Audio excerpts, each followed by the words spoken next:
trabalhava é esse aqui, é o Museu de Artes Industriais de Técnicas Tradicionais de Chicauá. É um nome difícil até em português,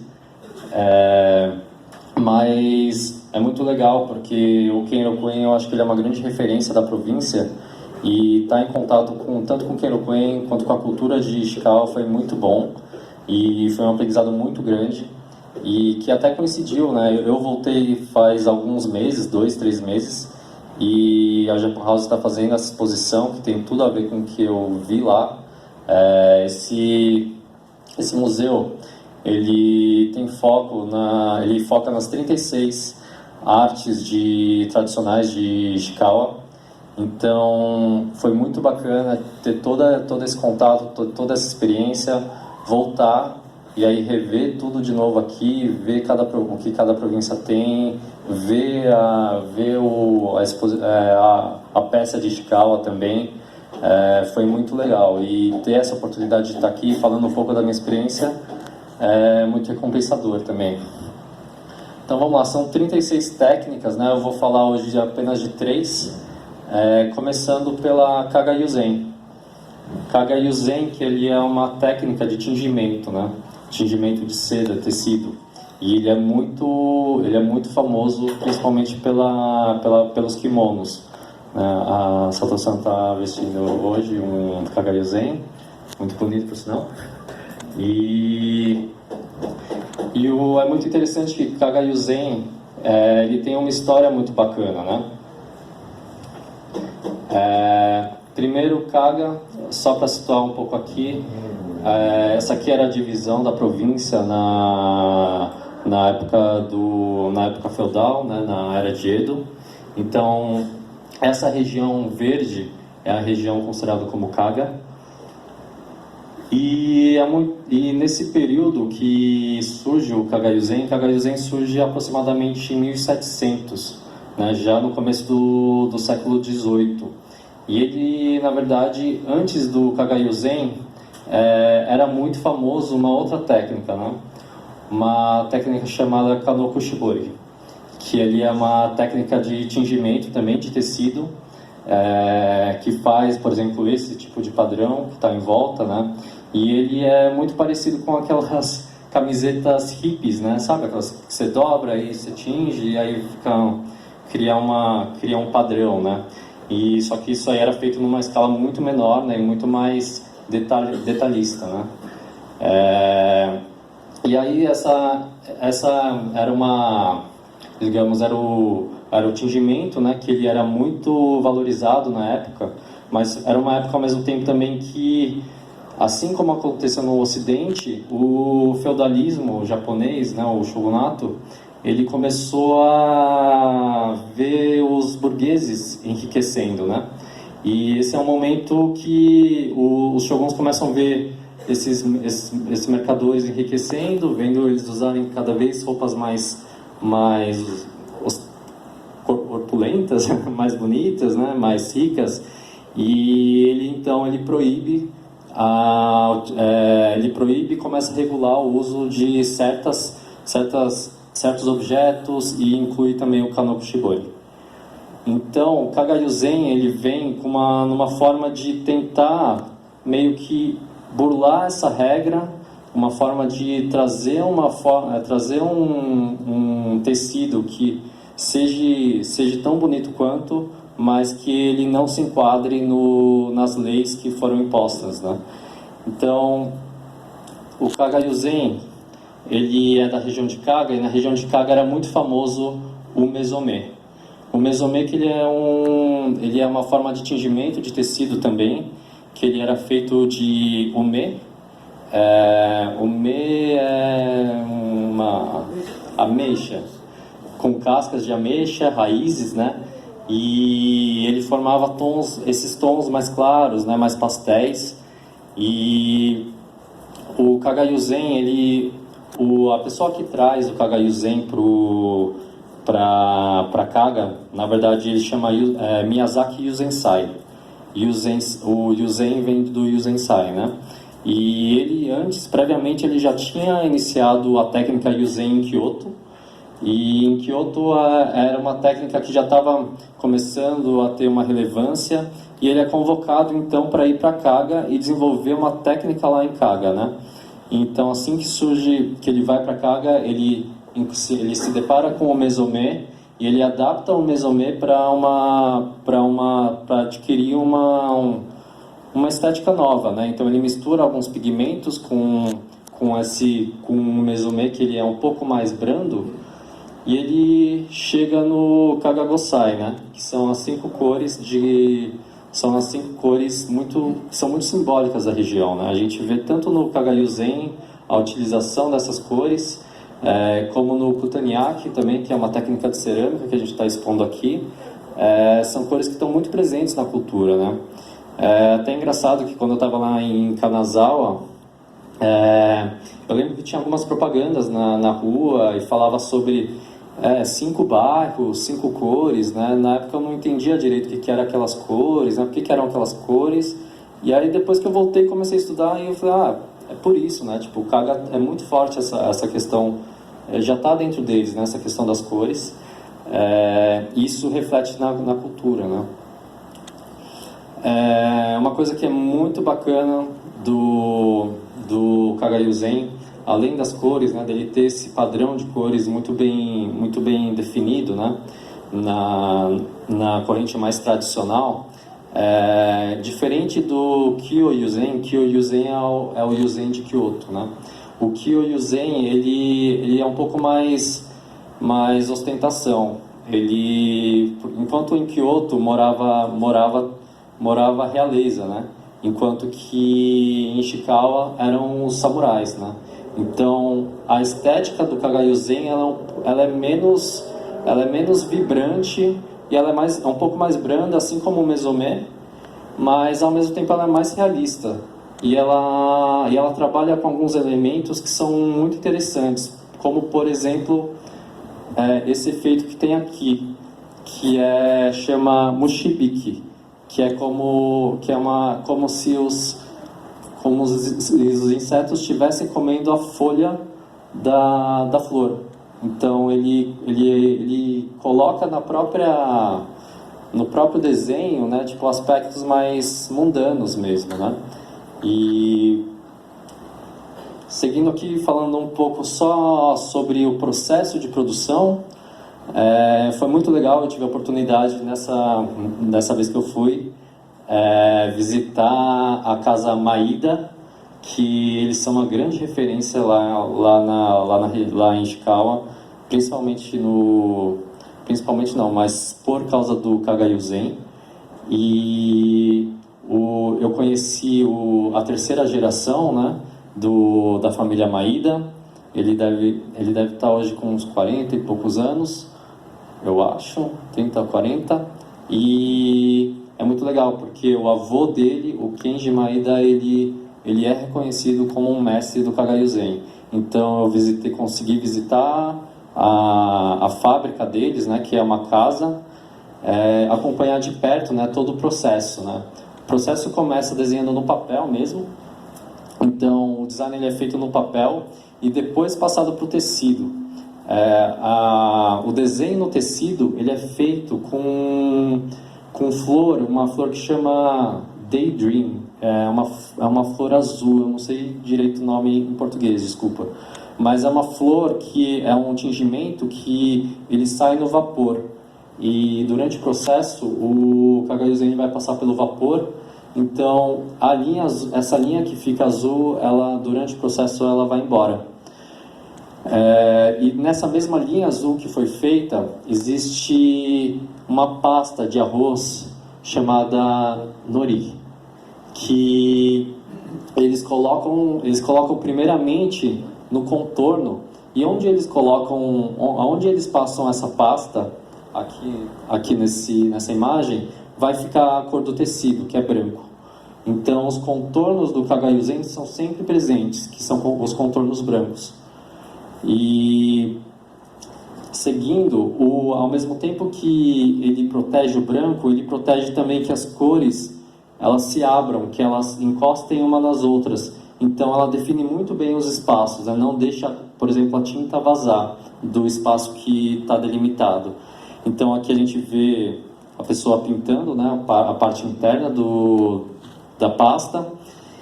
E aí, uma vez que foi pintado, aí ele vai para o vapor, e no vapor a tinta que precisa sair, que é a inicial, ela vai embora, e a tinta de preenchimento ela assenta no tecido.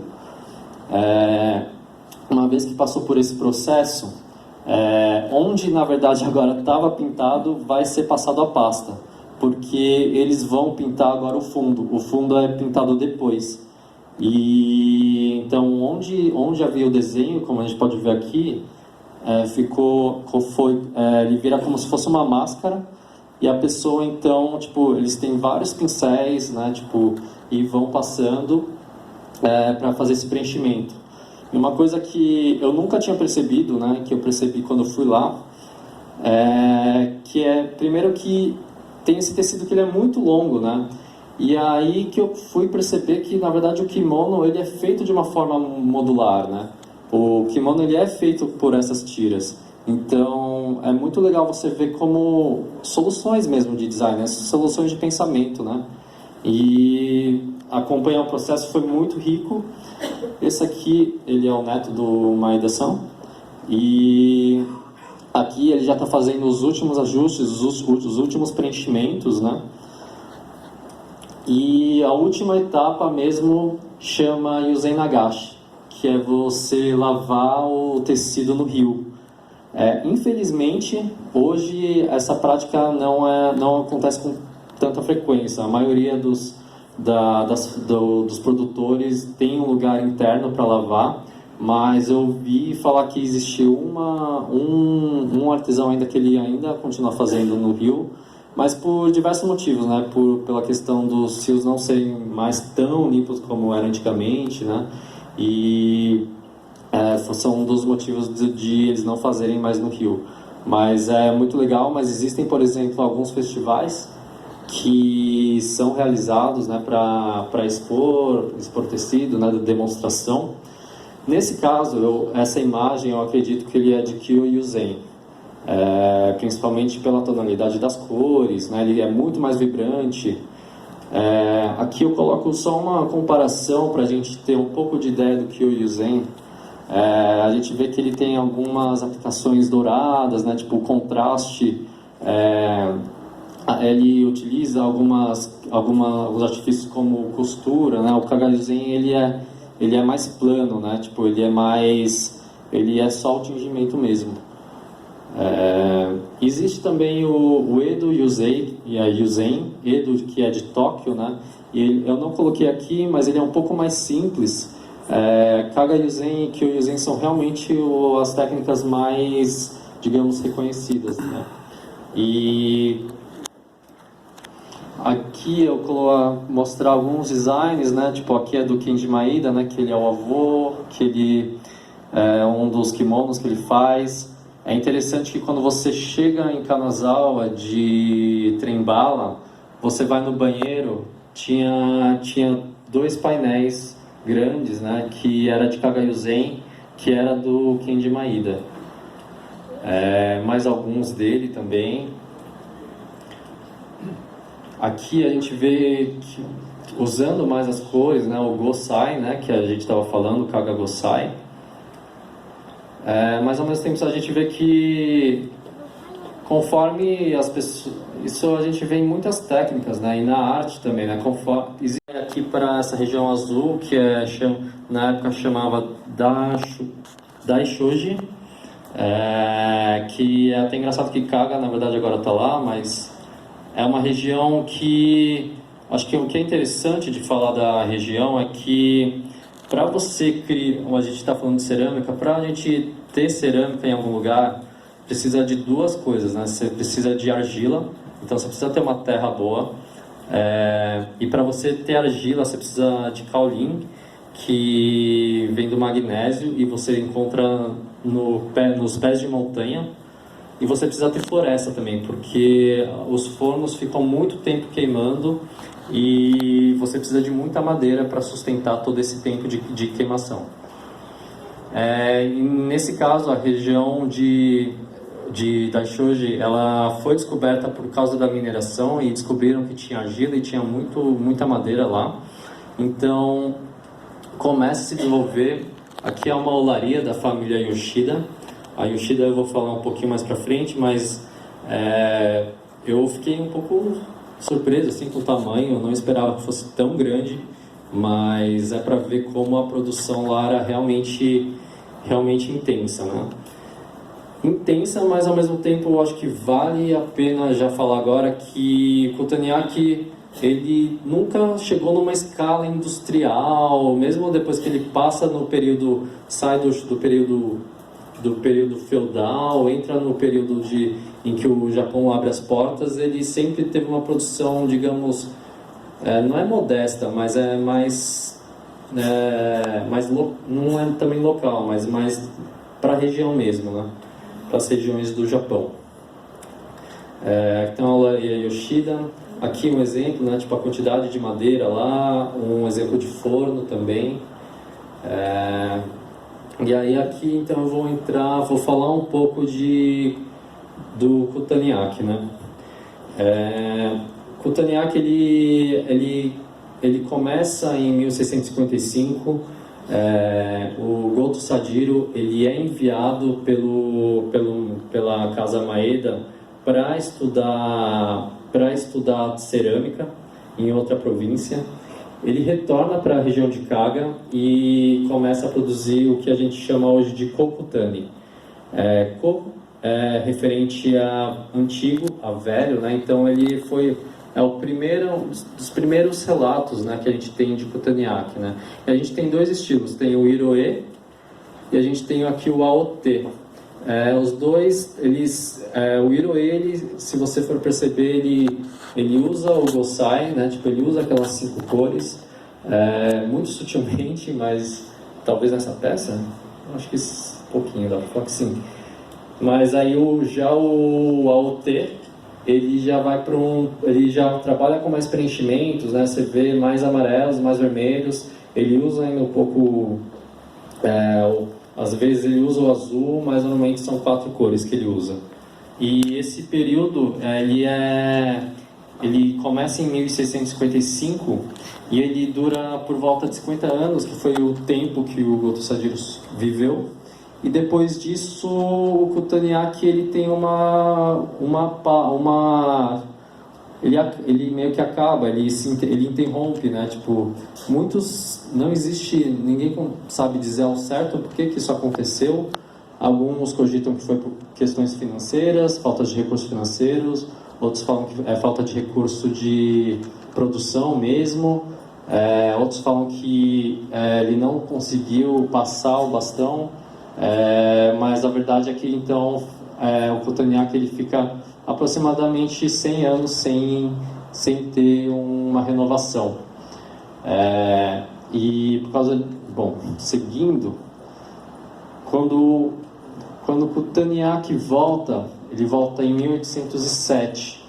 E aí essa olaria Kasugayama, ela tinha esse artesão que chamava Mokubei Aoki, que ele também foi estudar cerâmica fora. Acredito que foi estudar em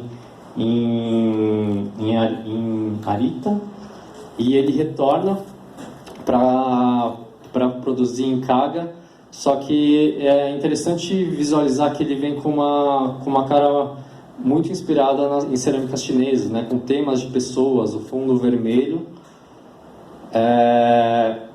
E eu acho que é interessante que logo em seguida surge um outro movimento, que é da olaria Yoshidaya, que é em 1824, que Yoshida, que é aquela olaria que eu mostrei anteriormente, que eles resgatam o Kutaniaki. Então eles resgatam o Aote, e até hoje ele é muito reconhecido, o estilo de Yoshida. Temos algumas peças que remetem a esse estilo. E só que o Yoshida, a olaria, ela não durou muito tempo. E quem assumiu a olaria foi a Miyamoto, que aí ela já chega com um novo estilo, que já vem com mais vermelho. O estilo AK de vermelho, AKE, de imagem, então imagem vermelha, né? Ele vem para cá, ele surge, ele tem alguns detalhes dourados, e o estilo de Hidaya, né? Hidaya ele era um ceramista, ele é um dos estilos que é muito reconhecido também, junto com a OT. Aí seguindo aqui eu vou mostrar mais alguns estilos. Teve um que esse estilo do Shosa ele mistura a OT, ele mistura aquele verde, ele mistura o vermelho, ele mistura o ouro. E aqui em 1840 a gente já está chegando no final do século, que vai acabar o período feudal, né? E esse aqui é um outro estilo, o Irako, mas a questão de acabar o estilo feudal é que até então cada olaria ela tinha uma demanda do governo, né? E a partir de então elas precisam ser independentes, e eles vão conseguindo a independência agora não através, até então era sempre reconhecido pelo nome das olarias, né? E começam então a surgir os nomes dos artesãos. Aqui o Ozen Irako ele tem um estilo que fica próprio dele, e ele é uma grande referência no Kutaniaki. Aí eu já dei um pulo bem grande aqui, para a gente ver o caminho que o Kutaniaki está fazendo. Você vê que ele já está, o Yoshita Minori, LNT, que é Living National Treasure, que é o Tesouro Vivo Nacional, né? Ele foi reconhecido pelo Japão como um tesouro nacional. Ele incorporava já técnicas da folha de ouro nas cerâmicas. Vou dar uma acelerada aqui. Eu pessoalmente eu gosto muito, Tokuda Yasuichi III, também foi reconhecido, LNT, em 1933. Ele vem com essa técnica que se chama Saio, né? Saio, que ele cria esses degradês. E o que eu queria muito falar também aqui sobre essa família é que ele tem um sucessor, que na verdade é uma sucessora. A Tokuda Yasuichi é um nome masculino, mas como ele nunca teve um filho homem, ela assumiu o nome masculino, e ela carrega hoje o nome da casa. Então a gente vê como também existe nessa questão toda uma questão de legado, e uma questão até um pouco do homem, né, de passar o nome, e como isso também está mudando com o tempo, né? A gente consegue enxergar isso. Isso aqui foi a parte de Kutani. E aí, para encerrar, vou falar um pouquinho do que é o mais famoso da província de Ishikawa, que são as folhas de ouro, né? Acho que todo mundo, quem tiver a oportunidade um dia de ir para Ishikawa, descer na estação da capital, lá de Kanazawa, já vai ver de cara o ouro saltando, né? Porque a província de Ishikawa ela produz aproximadamente 98 a 99% de todo folha de ouro do Japão. Então eles têm muito orgulho disso. Teve um amigo meu que ele até brincou assim que às vezes Kanazawa, às vezes você pega um objeto qualquer, você adiciona uma folha de ouro, aquilo já vira de Kanazawa. Então acho que tem muito essa questão lá do orgulho da folha de ouro. E para quem nunca viu uma folha de ouro, ela, não sei se dá para ter alguma noção da textura dela, mas ela é muito frágil.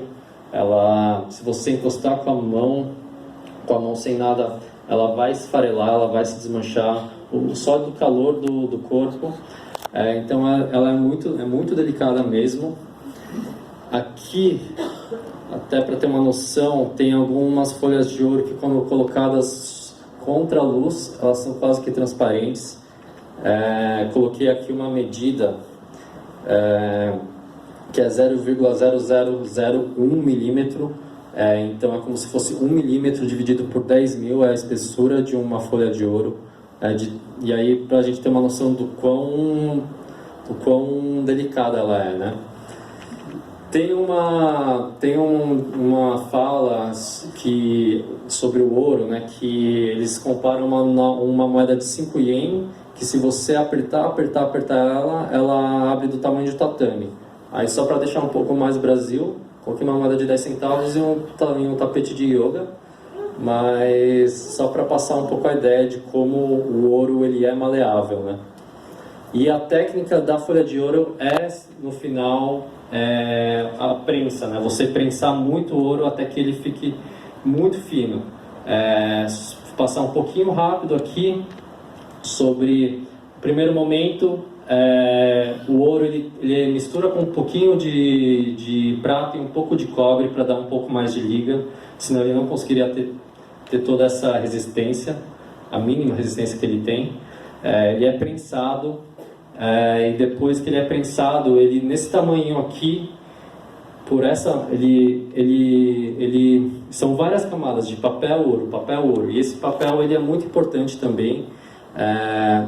Ele é um papel que tem toda uma técnica para produzir ele não é um papel comum. Então as famílias, elas passam nessa receita, né, de geração em geração, e aí depois é realmente tipo uma prensa que a pessoa fica dias lá prensando o ouro, e aquele pedacinho vai se abrindo até se formar uma folha de ouro. Aqui só uma imagem para ilustrar. Eu fiquei imaginando como que era isso antigamente, devia ser uma loucura. E aí, falando um pouco, isso é uma coisa que eu senti muito lá, né? Isso aqui é a Hakuichi, que é uma marca de folhas de ouro lá de Kanazawa. E o governo ele sempre fala, né, que em 2017 o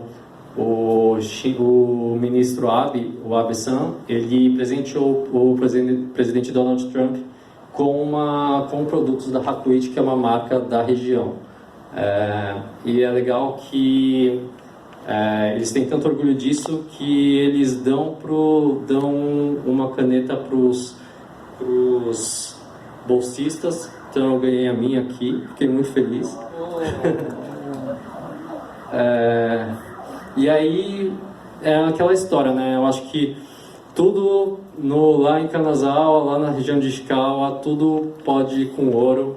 Então arte vai na carteira, vai no celular, vai no brinquedo, tô fazendo nada, vai no skate, vai no café, vai no rosto, vai na sala inteira.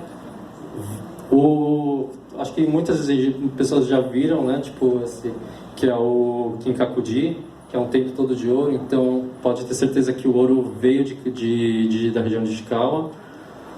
E o que é uma das coisas mais icônicas lá de Ishikawa, que é o sorvete de ouro, né? Que é realmente uma atração. Esse aqui sou eu muito feliz comendo ele. Bom, a minha parte foi essa. Queria agradecer muito a presença de vocês e passar o bastão aqui para você apresentar a pessoa.